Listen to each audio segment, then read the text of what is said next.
반갑습니다. 오늘 선정된 IR 기업 중에 유일한 빅데이터 및 IoT 기업이네요.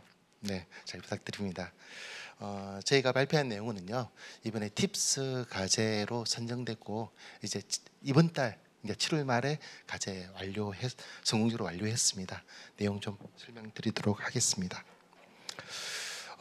보통 보면 최근 기사들 중에 뭐 전기차 하차사고도 나고 등등한데 현대차가 테슬라 전기차 충전 규격에 맞추는 것을 합류하는 것을 꺼려한다는 기사가 눈에 띕니다.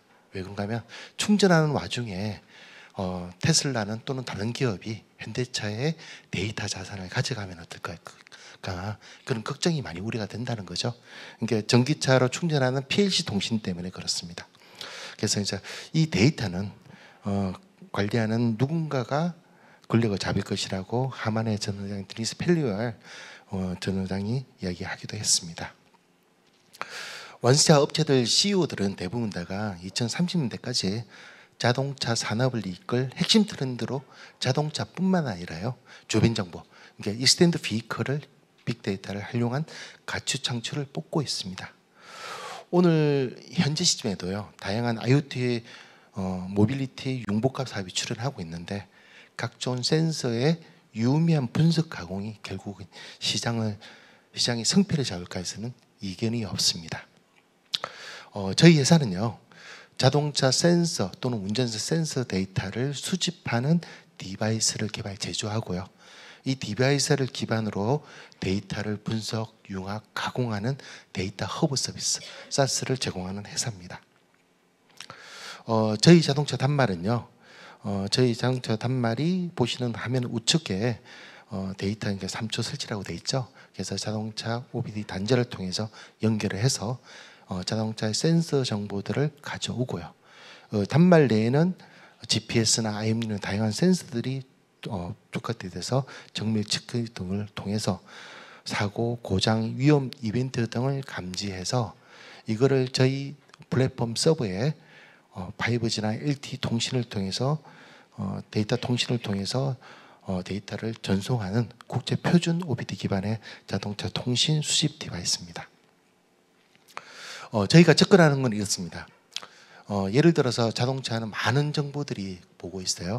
그 중에 대표적인 차대 번호, 스피드, RPM, 위치, 극하감속, 온도, 전기차의 배터리 충전 잔량, 그리고 고장 정보, 사고 등이 한 3,000여 가지의 차량 운전자 데이터들이 있는데요. 자율차로 넘어가면 엄청 더 많죠. 이런 것들을 국내에 출시되는 모든 자동차에 적용 가능한 차량 호환성을 갖추고요. 그리고 지금 데이터가 한 1,000종의 데이터가 서버에 다 그대로 올린다면 데이터 사용료가 누구나 감당하지 못할 겁니다. 그래서 자율차들은 기본 통신을 V2X 통신, 웨이브 기반으로 해서 통신 요금이 부과되지 않는 그런 형태로 쓰잖아요. 근데 그것보다는 꼭 필요한 게 데이터가 경량화돼서 좀 더 접근하기 편한 형태로 만들어야 되고요. 또 이런 수집된 데이터는 누구나 다 쓸 수 있는 데이터 신뢰성을 갖춰야 됩니다. 또한 자동차는 차종마다 등등해서 다 다른 형태가 되는데 실제 유의미한 분석 정보를 알기 위해서는 내부적인 빅데이터 DB를 갖춰야 돼요. 자, 이런 갖추는 걸 기반으로 해서 센스 퓨전해서 위험 운전도 모니터링하고 운전 습관도 분석하고 차량 성능도 분석하는 형태로 데이터 허브를 갖추고요. 나아가서 AI와 결합돼서 자동차 잔존 가치라든지 EV 배터리 성능 검사 등 IoT 융합 데이터 밸류업을 현재 저희는 이끌고 있습니다. 저희 서비스를 탑재를 하게 되면 효과는 어떤 것이 있냐? 저희가 한 4년 정도 저희 서비스를 쓰고 있는 하나그룹, 그중에 제일 큰 하나토탈 에너지스 내부 보고자료입니다. 보시는 것처럼 저희 단말이 부착이 된 이후로부터 가속은 거의 99% 감소가 됐고요. 그 외에 차리 강력 효율성도 50%나 증가됐고, 그 위에 유시형 감소라든지 각종 감차 효과들도 유발하고 있는 것을 보실 수 있습니다. 자, 저희 레퍼런스로 보시면요, 국내에 보시면 한국자동차연구원이라든지 에트리라든지 그리고 자동차안전연구원이라든지 많은 협력기관을 두고 있습니다. 이 협력기관과의 연계 등 협력을 바탕으로 해서요, 저희 타겟 마켓은 B2B와 B2B2C입니다. 이제 이 시장을 위해서 단지 국내에 머물지 않고요, 글로벌 파트너사를 체결해서 미국 같은 T모바일하고요, 일본은 INS라는 전체 진단 기업하고 연구돼서 현재 전체적인 고객사를 진행을 하고 있습니다. 이게 보시는 거는 최근에 저희가 이제 진행하는 것들을 보시면 에이스라고 일본 산업기술종합연구소입니다. 후에 후술하게 되는 이 프로젝트하고요, 파나소닉하고 마루베니 콘소시엄 된 일본 전기차 FMS 가는 거를 저희가 계약하고 책인데 자세한 거는 후술 설명하겠습니다. 일본 스마트 모빌리티 사회 구축 프로젝트는요, 기본적으로 정부 주관, 그러니까 일본 산업기술종합연구소 주관에서 대기업 25개사가 참여해서 CO2 배출량 관리 체계를 구축하는 프로젝트로서 일본에서 탄소 배출, 자동차용 탄소 배출량의 40% 이상이 상용차에서 발생합니다. 이걸 줄이기 위해서 우리 한 1종 규모로 해서 전체 대상자를 한 1,150만 대로 해서 저희가 올 3월, 그러니까 이거를 상용차 운행정보 수집과 CO2 배출량 수집하는 부분, 하살 지금 보면 빨간색 도표로 돼 있죠. 그 부분이 단독 사업자로 선정이 됐고요.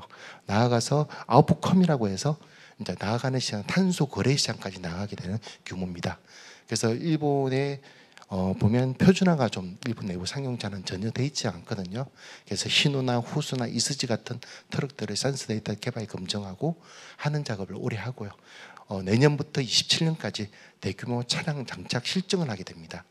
그리고 28년 이후부터는 디바이스 장착 의무화가 되는데, 이거 하면 저희는 디바이스당 한 80에서 100달러 정도, 그리고 차 한 대당 3,900달러 가금 형태로 받는 거로 계약이 체결되어 있습니다. 그래서 네, 있습니다. 그리고 비즈니스 확장 부분은 지금도 많이 나오는 EV 배터리 성능 평가 고수하겠습니다. 그리고 이제 대부분 중소기업이 초소형 전기차나 또는 경영 전기차를 개발하다 보니 같이 쓸 수 있는 공용 플랫폼을 만들어서 제공하자는 프로젝트 진행하고 있고요. 그리고 네 차 어디 있어? 내 문 열어줘. 이런 것들을 IoT 챗봇 기반의 융보합 사업을 내부적으로 녹이는 작업. 그리고 최근에 저희가 그 국내 같은 경우는 자율주행이 성용보다는 상용이 먼저 앞서 가지고 실용화가 더 앞서가지 않습니까? 그래서 한국 같은 경우는 자동차 융합기술원에서 이걸 제공하는데 여기 FMS 사업자로 선정이 돼서 이제 곧 자율주행 상용차 FMS 사업을 저희가 이제 진행하게 되었습니다. 전기차는 지금도 이슈 성능이 많이 좀 떠오르고 있잖아요. 근데 저희가 준비한 거는 주행 데이터 기반으로 해서 자동차 배터리를 성능 평가하고 예측하는 것을 AI 기업하고 협력해서 지금 하고 있습니다. 그래서 이제 국내는 대부분 다 대기업들 SK 온이나 LG 엔소 같은 경우는 내부 구축하기를 원하더라고요. 근데 저희가 이제 이거 저희 서비스와 팁스 과제 통해서 만들어진 결과물로 가지고 일본 파나소닉사와 같이 해서 디바이스 공급 및 API 공급 계약을 지난 6월 달에 체결하고 8월 달부터 본격 서비스를 하게 됐습니다. 그리고 이제 나아가서 주행 데이터 기반으로 해서 저희 주유소는 자세히 우리나라 자동차 검사소 시장 한 80% 이상 차지하고 있는데, 자동차 검사 시장의 변화도 이거는 사업하고 확산이 용이하지 않구나 해서 접근해 나가고 있습니다. 디바이스 시장 규모는 보는 그림과 같고요. 그래서 저희가 기본적으로 19년만 하더라도 기본적으로 제조 마진 기반에 하다 보니까 수익이 8%밖에 안 되다가 작년 기준에서는 이제 영업이익 한 15% 이상 됐고요. 25년 돼서 확장 융합 사업 들어가면 본격적인 영업이익 한 45% 이상 정도 나오는 구조가 되겠습니다. 저희가 추상 실적은 뭐 정보와 같고요. 이 중에 눈에 띄는 거는 저희가 국제 표준화 활동을 하고 있는데요. ISO 국제 표준화 작업을 하고 이걸 기반으로 한 표준 특허를 현재 17건 정도 확보를 하고 있습니다. 그래서 저는 ISO TC공사 16, 17 그룹의 한국 대표 중에 한 명을 하고 있고요. 그 외에 이렇게 작업했던 거는 저희 이제 상임 이사진에 돼 있는 갱콜 파이터 독일 저희 이사 덕분에 저희 이제 표준 활동을 열심히 하면서 진행되어 있고, 저희 회사 본사는 판교에 있고요. 그리고 북미 지사를 두고 있습니다.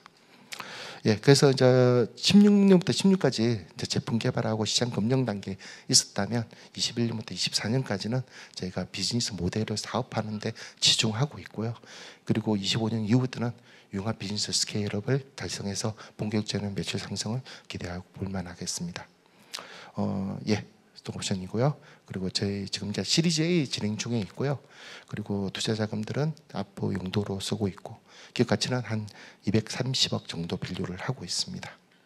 예, 이상 딱 정시간에 맞춰서 발표 마쳤습니다. 질문 주시면 성실히 답변하겠습니다. 네, 대표님 발표 잘 들었습니다. 전문위원 질의 그럼 바로 시작하겠습니다. 김하정 책임심사위원님부터 질문 부탁드립니다. 네, 잘 들었습니다.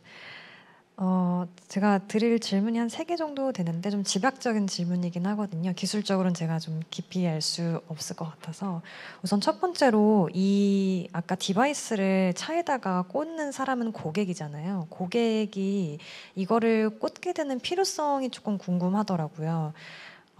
최근에 나오는 차종들은 많이 스마트해져서 웬만하면 앱에서 이 정보를 다 주는 걸로 알고 있거든요. 그리고 차에서도 엔진 언제 바꿔라, 뭐 타이어 어떻게 해라 이런 걸 알려주는 걸로 알고 있는데 그와 별개로 제가 이 디바이스 따로 사서 꽂아야 되는 그 필요성이 어디에 있는지 궁금하고 아까 그 효과성에 대해서 뭐 과속이 줄었다, 휘발유도 절감하게 됐다라고 했는데 사실 소비자가 이걸 쓰면서 인지하고 줄여야 되는 노력이 있어야 되는 거지 인지를 한다고 노력하지 않으면 안 되는 거잖아요. 그 효과성이 과연 어디까지 실제적으로 주는 건지랑 세 번째는 이게 B2B2C 고객사 타겟으로 한다고 하셨는데 듣다 보니 B2G가 아닌가라는 생각이 좀 들었습니다. 왜냐하면 그 일본에서 하고 있는 그 탄소 저감 전략에 의해서는 이게 설치 의무화를 하고 있고 결국 설치 의무화한다는 거는 운전자들을 감시하는 목적으로 이걸 설치하는 것 같거든요. 운전자들은 이걸 설치하고 싶지 않을 것 같아요. 빨리 달리거나. 네. 그러면은 B2G를 타겟으로 하고 계신 건지 B2B2C가 맞는 건지 1번 질문과 좀 연관된 질문입니다. 일단 첫 번째 단말을 달고 싶지 않는다. 네, 맞습니다. 굳이 이걸 왜 달아야 되죠? 네, 그 숨은 뜻이 있습니다. 국내도 최근에 보면 현기에서 나온 차 5년 정도 늘렸거든요.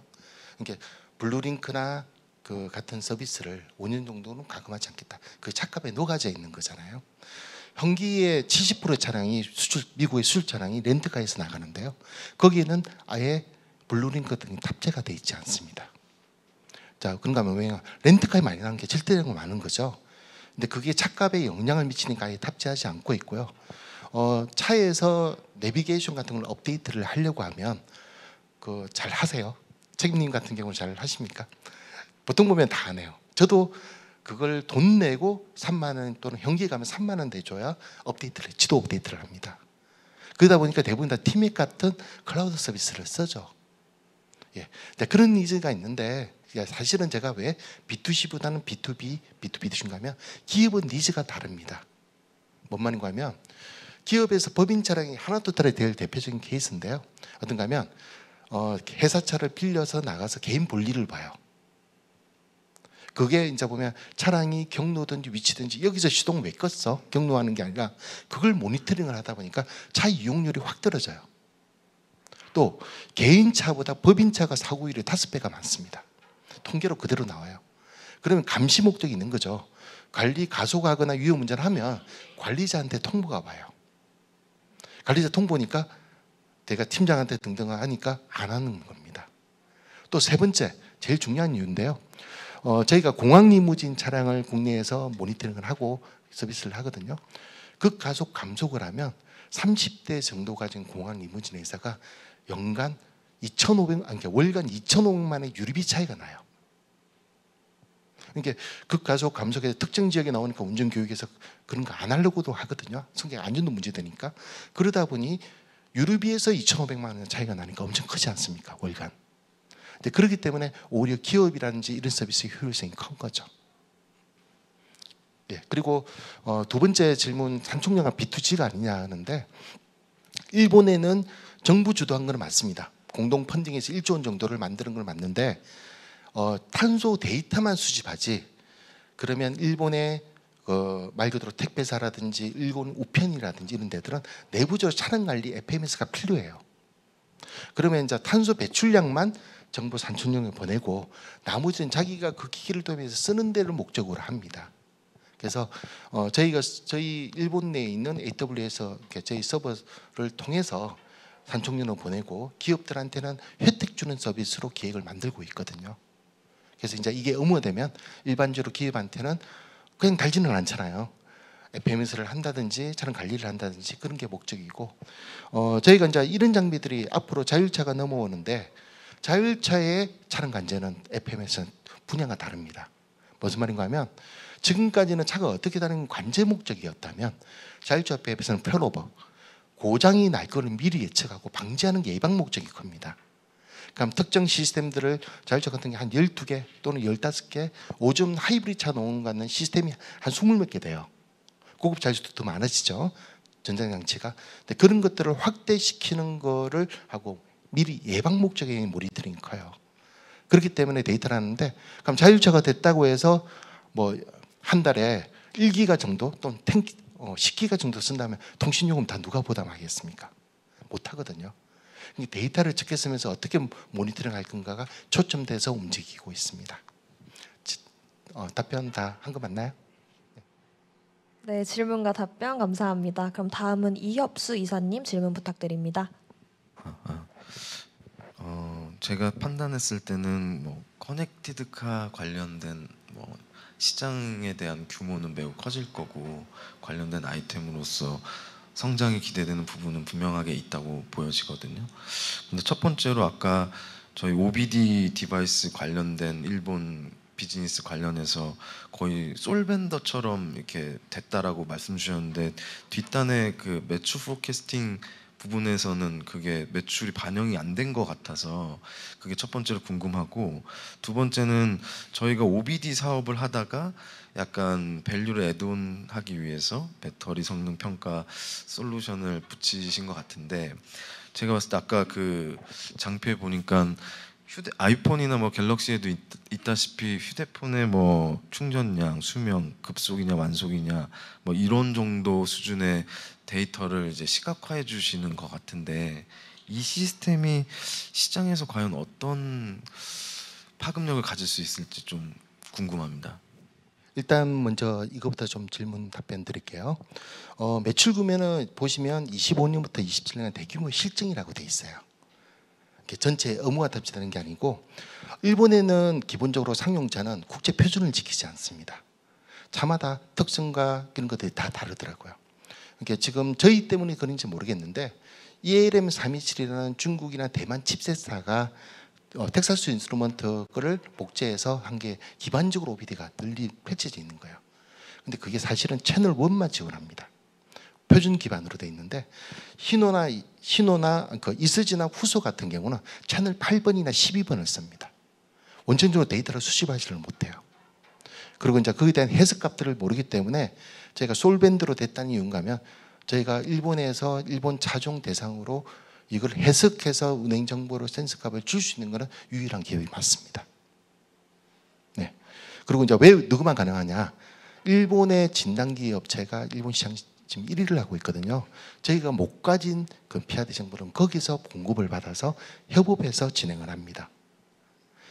지금 27년 보시면 제가 이제 이 매출 규모가 너무 커서 저희 산촌령에서 저희한테 얘기한 거는 한 30만 대 정도 이야기를 했는데, 이제 지금 규모는 조금 더 줄였습니다, 일부러.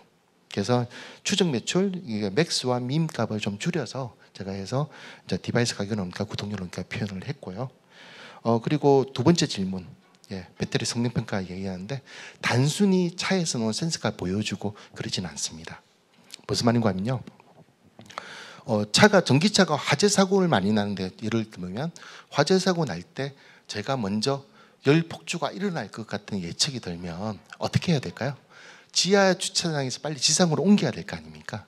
사실은 열 폭주 기온이 나올 때 제일 좋은 거는 빨리 차의 배터리를 소모시키는 겁니다. 소모시켜서 가는 게 제일 좋은 게 주행 상태나 열 정전, 에어컨 등을 켜서 그거를 전원을 하는 거죠. 그래서 열 폭주를 막는 건데, 지금 대부분 다가 보면 정부에서도 우리나라 좀 특징인데, PLC통 때 충전할 때 이거를 감시해서 충전율을 흔히 우리가 충전 SOC 값이 90%나 80% 제한 장치가 있으면 그까지만 충전되는 거 아니냐고 그래요. 근데 최근 기사들을 보시면 차를 잠깐 세워놨는데도 화재 사고 난 것들이 있습니다. 그 말은 뭔가 하면, 주행할 때 보통 극가속 감속도로에서 배터리 셀 간 균형이 SOP가 맞지 않아서 그거 간에 서로 간에 연결을 시킨다고 발생이 되는 문제거든요. 자, 그러면 저희는 어떻게 하는가 하면 말 그대로 그 국내에서나 128셀 이상이 있습니다. 그 셀 값들을 온도와 전압 등을 모니터링해서 충전 중이든 이거 등을 모니터링해서 그 값을 평균 내주는 작업을 해요. 그러니까 지금 저희가 제일 단계에서 넘어갈 때 힘든 게 그럼 잔중가치 예측이잖아. 얘 배터리는 90점이야 80점이야를 어떻게 평가낼 거냐. 상대 비교한 자료가 사실은 빅데이터 DB가 있어야 돼. 그게 참 힘들거든요.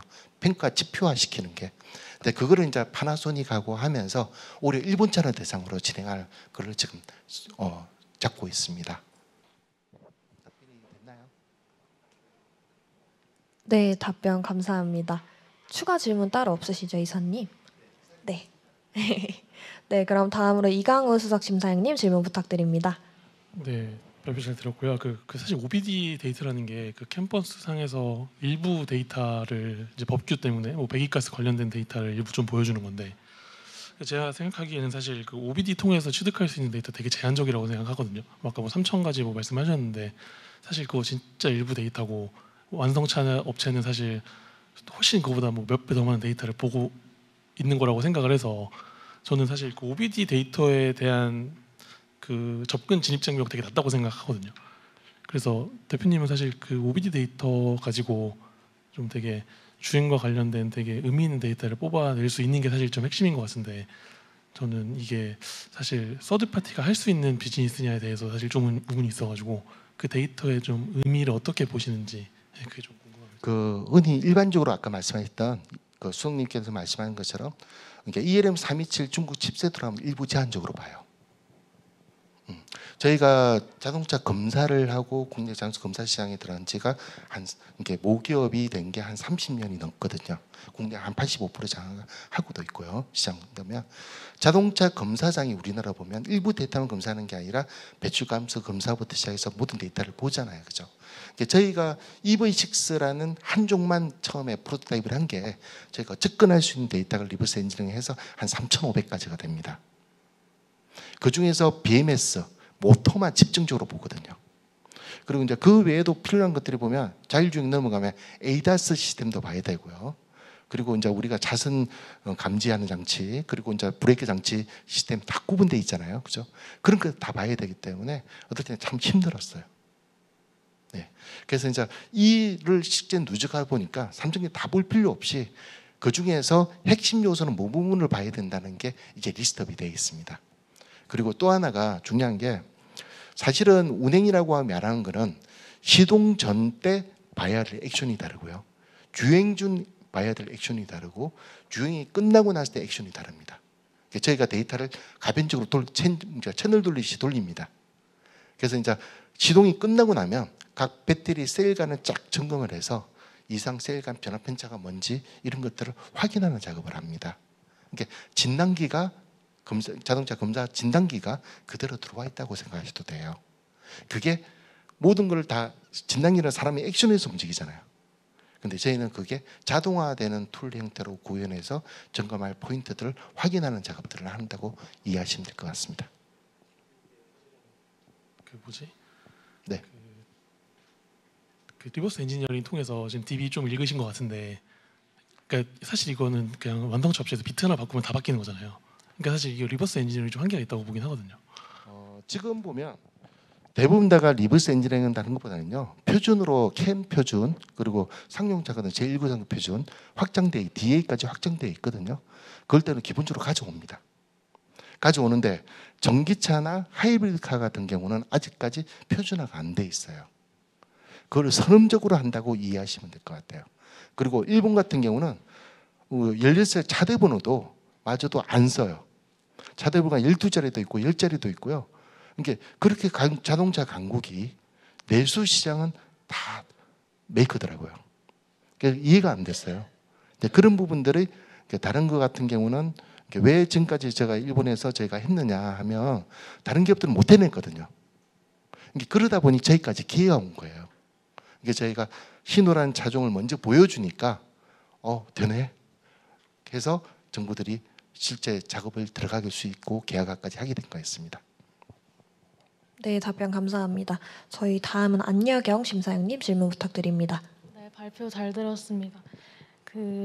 조금 거시적인 질문일 수도 있는데 어쨌든 저희의 이런 전기차 배터리 이런 서비스를 저희가 이제 활성화가 되려면 결국에는 이제 EV로 다 전환이 되고 좀 보급이나 대중화가 이루어져야 저희 서비스가 이제 좀 더 스케일업이 크게 되리라 예상이 되는데 어쨌든 국내에서는 뭐 충전 인프라의 부족이라든지 뭐 사고 위험 때문에 좀 대중적인 저항도 심한 상황이고 그래서 조금 생각보다 현실적으로 조금 그 전환이 EV로의 전환이 조금 저희가 몇 년 전에 예측한 것보다는 조금 더뎌지고 있는데 물론 이렇게 나아가야 하는 방향이면은 이나 뭐 정책적 기조는 이제 뚜렷하게 보이지만 그런 면에서 봤을 때 저희가 이제 제시해 주신 목표 그 매출 시뮬레이션이라든지 그런 지표들이 현실적으로 달성 가능한 수치인지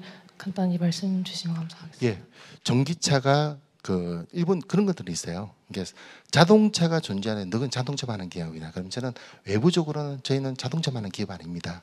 전기 오토바이도 하고요, 전기 자전거도 하고 하는 모빌리티 쪽을 증가하는 기관이라고 얘기를 해요. 근데 세상은 먹이 살려야 되잖아요. 그러니까 저희가 매출이 제일 좋은 것들은 결국은 지금은 FM에서 플릿 매니지먼트 영역입니다. 이게 전기차에서 이제 기업들이 하나토탈 같은 기업들이 도로공사 같은 기업들이 또는 부천시형 또 성남 같은 기업들이 저희한테 돈을 주거든요. 월 고정 지수하고 서비스를 이제 단말을 렌탈 형태나 리스 형태로 가져가서 운영을 하는 수익들을 저희 가져가는데 근데 거기는 대부분 다 보면 다 일반 엔진 차량만 있는 게 아니잖아요. 전기차도 도입하게 됐고 또 그 안에는 하이브리드 카도 있고 막 그러더라고요. 이게 서비스를 할 수밖에 없는 상황이에요. 그러니까 특정사는 서비스 못합니다. 안 된다는 게 아니라 그 기업이 원하면 제공할 수밖에 없는 상황이 됐고 이제 그러다 보니까 이제 예를 들어서 국내 같은 경우도 저희가 공항 리무진 같은 경우도 이렇습니다. 기름값이 너무 많이 나와. 그걸 어떻게 분석할 수 있어? 그래서 교통안전공단하고 같이 해서 들어갔더니 아 이렇게 해서 운전 습관이 중요한 거구나 하는 걸 배우면 습관하게 됐어요. 근데 이제 그러다 보니 글로벌 시장에서의 저희가 새로운 보험과 연계게 되거나 그런 것들 모델링을 만들게 되고 했거든요. 근데 그러면서 이제 수출길들에서 사실상의 큰 수익이 나오는 구조로 되더라고요. 이렇게 협력 파트너 있으면서 구독료로 차 한 대당 한 4달러 정도를 받겠다는 구조가 저희가 처음으로 주장을 했었어요. 근데 그게 시장에서 받아들인 구조가 만들까지는 세월이 참 많이 시간이 흐른 거죠. 처음에는 디바이스만 수출하고 말았거든요. 근데 그게 아니라 구독료 수익을 받건 전환되고 거기에 따라서 저희가 만들어진 서비스를 제공하겠다 하니까 효과가 데이터를 제공하는 사스죠. 제공하는 형태가 되니 고객들의 반응들은 좋았습니다. 제가 이제 지금 마지막 발표하기 전에 국제 표준을 냈는데 6025 시리즈가 표준 특허가 지금 저희가 이제 국내외 특허가 17개를 내놨고요. 그중에 10개가 등록도 됐고 표준 특허로 이미 등록이 됐습니다. 이게 뭔가 하면 실내 위치 포지셔닝 되는 거예요. 이제 글로벌 융합 등이 확대되다 보니까 실내인지 실외인지 명확한 구분이 없잖아요. 이게 자동차만 기대되는 게 아니라 사람들 포함된 거죠. 근데 우연찮게 일을 진행하다 보니 이게 표준 특허고 등록이 이제 됐고 지금 이제 발간까지 얼마 안 남았거든요. 표준은 콩 4개가 진행이 되는데 그 중에서 각 하나마다 표준 특허들이 많이 등록돼 있고요. 이런 작업들이 기회가 더 많이 나올 것 같아요. 또 지금 일본의 조금 전에 스마트 모빌리티 프로젝트 같은 경우도 연분된 특허 작업들은 다분히 하게 되거든요. 누군가는 따라올 거니까 방어적인 기재 그리고 꼭 독점할 수는 없다고 봐져요. 언젠가는 일부만 포션할 수밖에 없는 거로 봐지는데 거기에 대한 준비도 열심히 하고 있다고 이해해 주시면 감사하겠습니다. 네, 답변 감사합니다. 저희 마지막으로 최진욱 수석심사위원님 질문 부탁드립니다. 네, 우선 발표 잘 들었습니다. 저희가 이 자동차 산업의 뭔가 이 밸류체인을 봤을 때 뭔가 이제 막 오토 메이커들한테 직접 하는 약간 그런 데이터 분석 솔루션은 모르겠어요. 저는 사실 조금은 그러니까 뭐 단기적으로는 어려울 수도 있다고 좀 생각이 들긴 해서 조금 더 이제 뭐 플릿 매니지먼트를 하고 뭐 그쪽으로 이제 포커스를 하는 게 뭐 현실적이기도 하고 맞지 않을까 생각이 드는데요. 근데 또 이게 제가 좀 궁금한 거는 이게 뭐 감시를 한다거나 뭐 관리를 한다거나 뭐 그런 니즈는 당연히 있을 것 같은데 이게 단순 그 정도만 이게 딱 뭐라 해야 될까 멈춘다고 하면 이게 정말 거부가 가치일지 혹은 정말 이게 뭐 얼마나 고객들이 원할지가 좀 의문인 것 같기도 해요. 그러니까 예를 들면 뭐 저희도 이제 당장 뭐 법인 차량 뭐이 있는데 그 법인 차량에 대해서 막 그걸 막 감시한다고 하면 이거를 또 도입을 하는 거를 이제 뭐 대표님은 좋아할 수도 있겠지만 그 밑에 사람은 다 싫어할 것 같긴 하거든요. 그래서 이게 저희가 과연 그런 플릿 매니지먼트 솔루션 관점에서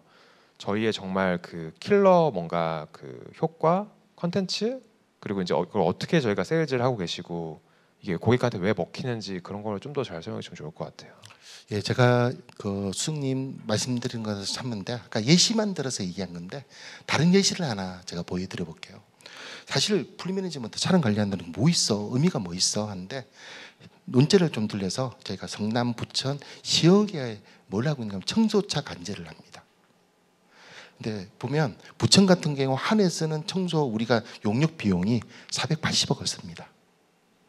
480억을 쓰는데 근데 유류비가 얼마 정도 쓰는가 하면 한 16억 정도를 써요. 이게 차량이 178대, 그러니까 180대밖에 안 돼요. 예비 차량까지 포함해서.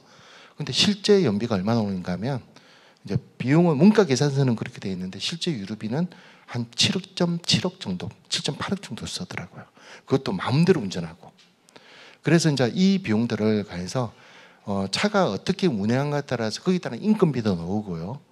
인건비뿐만 아니라 이제 의료비, 피복비, 뭐 차량 수선비 등등이 다 기재가 포함되어 있잖아요. 운행 거리와 운행 시간이 제일 중요하거든요. 거기다 인원이 할당되는데 저거 우리가 도맡아서 해줄게, 관리해줄게. 그리고 비용 절감액의 일부를 우리한테 세워주고 시는 비용 절감돼서 좋은 거고 그리고 이제 원가 계산서가 잘못됐다는 게 아니라 근데 그 안에서의 부조리 요인가 더 많더라고요. 앞으로 사회는 데이터 기반 사회로 바뀌고 스마트 시티 사회화되는 거거든요. 그래서 이제 저희가 이거를 스마트 시티 국토부 과제로 해서 진행됐다가 반응이 되게 좋았어요. 그래서 반영되고 이거 다시 수출하는 걸 위해서 열심히 뛰고 있거든요. 근데 이런 거에 니즈가 있다고 봅니다. 그러니까 단지 개인이 쓰는데 뭔 도움이 되지? 사실 그렇죠. 보험이 할인된다? 그럼 쓰겠죠. 근데 그게 내가 구입하는 병보다 그게 싸야 되잖아요. 그리고 전기차 사고 날 것 같은 경우는 모니터링 하다가 이상해. 그러면 바로 내한테 통보가 와야 될 거고 그런 뭔가의 사람들 각 개별적으로 효과성을 주는 작업이 저희가 하는 작업이라고 봐요. 일본도 산정릉도 이거를 이제 국내 같은 경우 그러거든요. 이제 내년부터 포철이 지금 포스코가 큰 날벼락이 달렸대요. 국내 탄소 배출량 가금되는 세금이 유럽의 20분의 1이랍니다. 그러니까 20분이니까 19분의 그러니까 20분의 19를 유럽에서 세금을 부과하겠다 그래요. 그러니까 우리가 탄소 배출량 절감 정책을 바꿔야 된다고 그러네요. 그럼 이제 국내보다도 일본이 더 나은 거죠. 왜? 배출량 정확하게 재고 거기다가 가금하고 배출을 하겠다는 게 일본 정책이고 거기에 저희가 제일 맞는 기업이라고 본다는 거죠. 그래서 이제 뭐 사업들이 보면 항상 보면 계획들은 있겠지만 저도 이 자리에 나온 것들은 보면 사업들이 예측할 수 있는 탈환들을 확보하고 움직이려고 이 사업이 이 자리에 와 있는 거거든요. 그래서 예쁘게 봐주시면 감사하겠습니다. 네, 답변 감사합니다. 그러면 저희 시간 관계상 질의응답은 이걸로 마무리하겠습니다. 멋진 발표 들려주신 백용변 대표님께 다시 한번 큰 박수 부탁드립니다.